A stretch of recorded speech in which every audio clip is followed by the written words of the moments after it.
Hey there, everybody. I am joined once again by Andy Talaga, and we're here to talk about our favorite or sort of the best Star Wars CCG card formats. So this is going to be sort of premieres, our start point with the first set to where does it go, and sort of we both been playing these retro leagues, so it's kind of been on our mind what the best format to play the game. This is not including V cards, so open is what it is. So we're not going to be covering any of the virtual cards. So why don't we start with the worst one? I think we were kind of brainstorming before this, and we both agree that Premiere only is the worst. Only is the worst format Decipher ever made. Really possibly the only thing worse is the Premiere two player starter deck, which is just like I'm gonna say it's not a good. It's not fun to play that. I have played it, but it does actually have a lot more interaction than Premiere only. Yeah, because the thing with Premiere only is all the that and A New Hope probably should have been released together as one bigger set, because A New Hope has a lot of cards that fix problems with Premiere. There's nothing to do. You can't do anything against the card Revolution in Premiere only. Scanning Crew, Sense Alter, there's no grabbers, there's no Monarch, there's nothing that stops Alice Hellrod or Neighboring Leads. There's nothing that stops, Gick or Hoojix. There's not my Premiere only deck is 10 copies of Darth Vader, 30 copies of Sense and Alter, 15 copies of Scanning Crew, and 3 sites, and that's it. That's the whole deck. and that's just not a good format. So that's why Premiere only is terrible. It's the bottom. It's horrific. It really needed A New Hope. After that, working our way up of worst retro formats, we'll say, and this is kind of ignoring any of the supplementary products. These are just the main marquee releases for the sets. We're going to kind of group all 3 of these together because it's kind of like the dark ages of Star Wars CCG. It's the dark ages of a lot of these games. Games are figuring themselves out in the mid-90s. Very experimental period. So this would be, technically the next worst one is Premiere to Dagobah, but Premiere to Dagobah, Premiere to Cloud City, Premiere to Jabba's Palace. I'm just going to kind of group them all together. It's all inserts all the time with no real counters to inserts, whether that's, numbers or anger, fear, aggression. And then once Cloud City comes out, it's Dagobah Clouds or Hoth Clouds, and you can't interact with your opponent, and they're force draining you, or it's Asteroid Sanctuary with a bunch of droids. These are literally some of the worst formats, and the repercussions of Dagobah. Dagobah is my least favorite set of all time. The repercussions of Dagobah are felt throughout all of Decipher era, even probably into the early parts of the PC, with stuff that they had to fix from Dagobah. It's just horrific. Do not play Premiere to Dagobah. It's so awful. Okay. After that, I'm going to group these 3 sets all together as well. And this is the end of the game. These are the episode 1 sets, basically. Premiere to Tatooine, Premiere to Coruscant, and then Premiere to Reflections 3 and Premiere to Theed Palace. I'll differentiate Reflections 3 a little bit, but basically all the episode 1 sets. The power level of cards is just off the charts compared to everything else Decipher ever produced. There's really dumb stuff like pod racing and Senate. If you can, I was joking with somebody one day, the number 1 rule of Decipher era Star Wars CCG is if you can play pod racing, you pod race. If you can't pod race, you play inserts. If you can't play inserts, then you play mains and toys. And that's it. Pod racing is so dumb. It just warps the game, and it's just really bad for it. And then the power level of the cards is just off the charts compared to all the previous Decipher stuff. So it's not fun to play. It's just broken mechanics, and there was little play testing put into it with 5 sets released in 1 year. Not good. So I think we can kind of draw a line here where these are all formats where the play experience is just kind of bad. So I think we're about to enter into the play experience is actually fun territory here. So yeah, and that's why I said I'd draw a demarcation with Reflections 3. Premiere Reflections 3 still has a lot of the problems of Premiere through Coruscant and Premier through Theed Palace, where like there's a lot of really powerful stuff. And Reflections 3 by no means has cards that are good for the game. All the maintenance stuff, like Blizzard 4 and Boba Fett Bounty Hunter, they're really just not good. But it did introduce defensive shields, which they're the least elegant way to fix all the problems Decipher did, but they fixed a lot of the stuff that Decipher did. And so it's a little bit different than some of the other like formats that were earlier on this list. Coming in above Premier through Reflections 3, you could probably group these two sets together because they play very similar, but Premier to Special Edition and Premier to Endor. And the thing with Premier to Special Edition, Premier to Endor is like they feel very much like they're one foot's grounded in like the old like early Decipher stuff, like Premier to Hoth, Premier to A New Hope. But one foot's also in the like more modern, at the time, Star Wars CCG, like Premier to Death Star 2, Premier to Reflections 2 era, where like cards have been pushed a little bit. You've got EPPs, you've got, objectives, force activation isn't necessarily as big of a thing, but it's not like as refined as like Premier to Death Star 2. Like you still have like your starting interrupt, probably Twi'lek Advisor or the Signal, and you have like your choice of one effect to start, or like some of the cards that are like really make the best formats that Decipher ever did aren't released yet. So like the decks don't tick as well or like hum, and like they're not as refined. And then still some of the problems of like Dagobah, like inserts or Asteroid Sanctuary or like non-unique alien swarm decks from Jabba's Palace are still present in these formats. And so like sometimes you can have like a really good interactive, interesting game. Sometimes you can just be like, this was the dumbest game I've ever played. Like this was not fun. You can get both of those in Endor or Special Edition. Coming in, rounding out. So now we're in our top 4. And this is where things actually get like, I think these are all good formats to play. I think these are pretty good formats. They have no Decipher format is really great, we'll say. They all have their problems, balance problems and stuff. But like when we talk about these 4 formats, they're probably the best Decipher ever got it. So number 4, Premier to Hoth. This is my personal favorite format of the like major ones. Actually, my favorite format's Scavenger or Cube, but Premier to Hoth.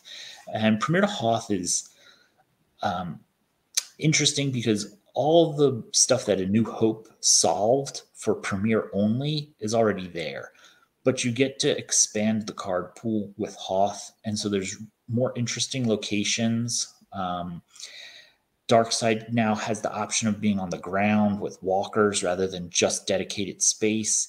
Lightside can kind of go to space now, but they can also be on the ground. They've got shields and speeders. Luke gets a lightsaber. There's the back to tank. There's just better characters to play with, or more diverse characters like Ozzel and Veers or Jaren Webb. It expands on the good things of Premier to A New Hope and makes them better. The issue with this format is Darkside's a little bit unbalanced in that it's better than Lightside by like a lot, because their locations are just much better than Lightside's locations. So when you're playing Lightside, you can kind of feel like you're on your back foot most of the game, rather than when you're on Darkside, you feel like you're, much more aggressive and attacking your opponent and doing better things. But it still is a pretty balanced, decent format, so long as you stick to like mains and toys. There's a couple of other sub decks that you could play, but as long as you're playing like mains and toys, you're probably going to have a pretty interesting game. Coming in at number 3, Premier to A New Hope. So all of the best things of Premier to Hoth, but Lightside and Darkside are a little bit more equal. Whereas like Hoth, Darkside locations are just better. In this format, Premier to A New Hope, Darkside's probably going to be mostly in space. Your biggest problem is Circle is now complete. on your Obi-Wan. But it fixed everything that was wrong with Premier through Premier only. There's 3 cards that deal with Revolution. There's Gik, there's Hujix, Monarch, Grimtash, Grabbers in Tentacle or Grappling Hook. What are you trying to push on? So there will be Hell to Pay. There's Utaguda Solo and Quite a Mercenary to deal with Ellis stuff. There's just a lot of things that fix all the problem stuff of Premier only. And Premier New Hope is actually really fun to play.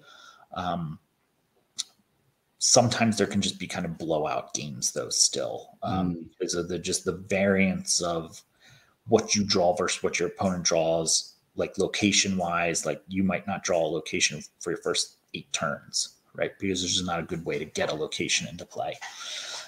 So rounding out the top 2, we're at there. Coming in at number 2. This can be subjective between the 2 of these formats, I guess. Like if somebody was like, no, number 2 really should be number 1, like I wouldn't really fault you. This is my preference of this. I would say Premier Reflections 2. It's a great format. There's a lot of interesting decks to play. Watch Your Step is a little bit overbearing. It's probably too good. And Agents of the Black Sun is also probably too good for Darkside, the way you're going to build them. So even though there's a lot of really interesting decks that you could play, there are clearly one deck on each side that is the best deck to play. Combo cards that were released, while they help with like deck construction, because, by this point in the game, there's like so many silver bullets that you have to play. You have to play 15 different effects that all eventually became defensive shields. So card quantity, like you have 60 cards. So like combining stuff into combo cards really helps with deck construction, but it also makes decks a little bit more powerful because you're kind of cheating on the cards that you're able to play. And then after that, Premier Death Star 2 is probably the best format that Decipher had. I mean, it's the most popular retro format as well. All the problems that come with Premier Reflections 2, such as Watch Your Step or Agents of the Black Sun, they haven't been released yet. And there's just like a lot more interaction going on. There's counters to like the big problem cards from like Dagobah, like inserts, like you can play your Insight serves me well, or you cannot hide forever, just cancels inserts and scanning crews and stuff, which is very good for this format. The biggest problem with Premier Death Star 2 is just mobilization points is much better than staging areas and just way too good of a card. But it really streamlined decks. Being able to start 3 effects really helps. Jedi Knight Luke, the Emperor, they're very good. Lord Vader, Janice, all these cards. By this point, all the EPP, ECC, EJP, all that's come out. So all the best marquee cards of Decipher era are kind of in this format without unbalancing it the way that it was before or the way that it was going to become with episode 1 stuff. So I think I love Death Star 2 as a set, but I think one of my critiques of the Premier Death Star 2 set, and this doesn't really matter in sort of a digital format, but I think Death Star 2 felt very clear like a pay to play or pay to win, right? Like you just needed more Luke Skywalkers and Emperors, right? And this whole idea of an ultra rare, it's great for collecting and for sales, but there's just somebody that's gonna be able to drop $1,000 on Luke's, and there's people that are not, and the deck that has 4 Luke's is gonna be better. So I think that just the delineation there, Luke and Emperor being Destiny 6 is kind of broken. But that is if they were ultra rares in Destiny 1, I wouldn't really have as much of a problem with them. But it's very clear that they were cash grabs. To sell more product, which it did. I mean, the Death Star 2, I assume, sold very well. And the Emperor is probably more problematic because you have alternate versions of Luke that you could play that are all decently good. Like if you wanted to play Prophet, you would play Master Luke from EJP. EPP Luke is still a really strong, viable option. So you didn't really need Jedi Knight Luke. And then even Luke Skywalker from Premiere was good because you had R2 and Red 5 from third anthology, but there's no equivalent for the Emperor. And he's just very good. And then by the time you get to like Reflections 2, Agents of the Black Sun plays like 6 copies of the Emperor. And that's a lot. You know? So, well, I think this is our list, guys. I'd love to hear comments and thoughts in the comment section. What's your list? What's your favorite format? You know, we'd love to sort of hear what people think. I think there's a kind of a clear top 3 to me, but be curious what others hear and think there. Remember to like, subscribe, all that good stuff. We're trying to grow the community of people that enjoy these games. I will note, and I'll probably do an announcement later, but when we hit 1,000 subscribers, we're going to do a big giveaway, big something, big celebration. I don't know what it is going to be yet, but, you know, we got a little ways to go to climb there, but tell your friends and family to make them into watching 20-year-old Star Wars videos. Sounds good. All right, everybody, thanks, and we'll see you next time. Thank you.